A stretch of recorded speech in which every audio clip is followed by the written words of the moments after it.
Bonjour à tous, aujourd'hui on est avec la BMW série 2 Grand Coupé, une voiture qui est à la fois simple et compliquée à comprendre dans son positionnement. Simple parce qu'elle fait partie de la famille des grands coupés de chez BMW, donc c'est cette famille de ce qu'on appelle les coupés 4 portes ou les berlines à toit un petit peu fuyant, à vitres sans encadrement, avec la série 8 Grand Coupé et la série 4 Grand Coupé. Là où ça se complique un peu, c'est que cette série 2 Grand Coupé est une déclinaison technique de la série 1, qui est donc une traction.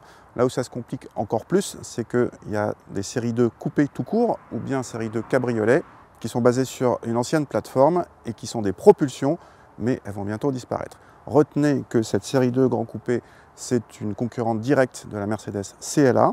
On l'essaye ici aujourd'hui en 220D, c'est-à-dire la version diesel la plus puissante avec 190 chevaux, alors que la version la plus puissante en essence, c'est une 35i, une 235i Grand Coupé qui monte à 306 chevaux. À l'intérieur, on reconnaît logiquement la planche de bord identique à celle de la série 1, correcte en présentation, mais qui ne donne pas une impression aussi flatteuse qu'attendue, vu le logo sur le volant. Le combiné d'instruments est numérique, mais pas aussi personnalisable que ceux des Audi concurrentes. Au centre, l'écran central est tactile, ce qui n'empêche pas la molette centrale de pouvoir commander les menus également. L'équipement est correct sans plus, notamment quand on s'aperçoit que le freinage automatique d'urgence ne fait pas partie des équipements de série et qu'il faut aller le piocher dans les options, limite scandale. Le toit vitré est lui aussi en option, mais là, c'est plus normal. À l'arrière, ça se complique un peu avec une accessibilité étroite par les portes, et la ligne de pavillon plongeant diminue logiquement la garde au toit. On perd ainsi 5 cm en la matière par rapport à la série 1, mais on garde 1 cm de plus que la nouvelle Mercedes CLA. Morale de l'histoire, les grands ne sont pas bienvenus à l'arrière. Quant au bagage, le verdict est mitigé. D'un côté, le volume mesuré atteint 464 décimètres-cubes, ce qui représente 80 décimètres-cubes de plus que la série 1, mais 55 décimètres-cubes de moins que la CLA. D'un autre côté, l'ouverture de la malle est beaucoup plus étroite que celle du haillon de la série 1, plus de volume donc, mais moins pratique, à vous de voir. On est au volant de cette BMW 220D Grand Coupé, donc 20D, c'est le diesel de 190 chevaux, 400 Nm de couple. Dans cette voiture qui fait un petit peu plus de 1500 kg, il est très à l'aise. Forcément, on a mesuré 8 secondes pour le 0 à 100, 29 secondes pour le 1000 mètres départ arrêté.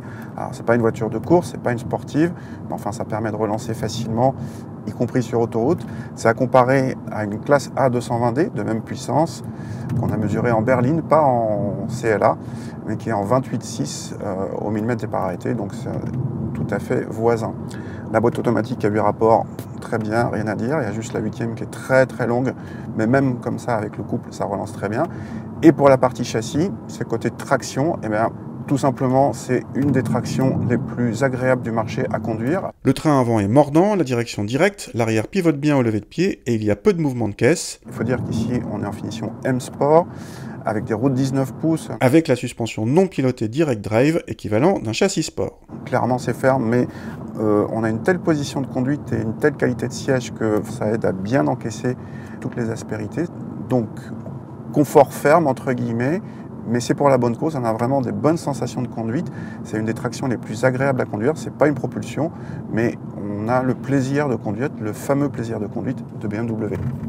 Côté consommation, nos mesures attestent d'un excellent 5 litres 6 de moyenne, remarquable d'autant plus vu les performances. Un chiffre à mettre en face des 5 litres 7 d'une Mercedes classe A 220D, mesurée en 5 portes là encore et non pas en CLA, mais ça se joue dans un mouchoir de poche. Pour les tarifs, disons-le tout de suite, c'est cher. Notre modèle d'essai monte à 46 600 €, soit 2 600 € de plus qu'une série 1 à motorisation et équipement équivalent, un écart identique à celui entre la classe A et la CLA. La concurrence pourrait aussi venir d'une série 3, par exemple une 320D Sport Edition, plus spacieuse, plus luxueuse, propulsion, un peu moins bien équipée mais à seulement 1 000 € plus cher. Comme qui dirait, il n'y a pas photo.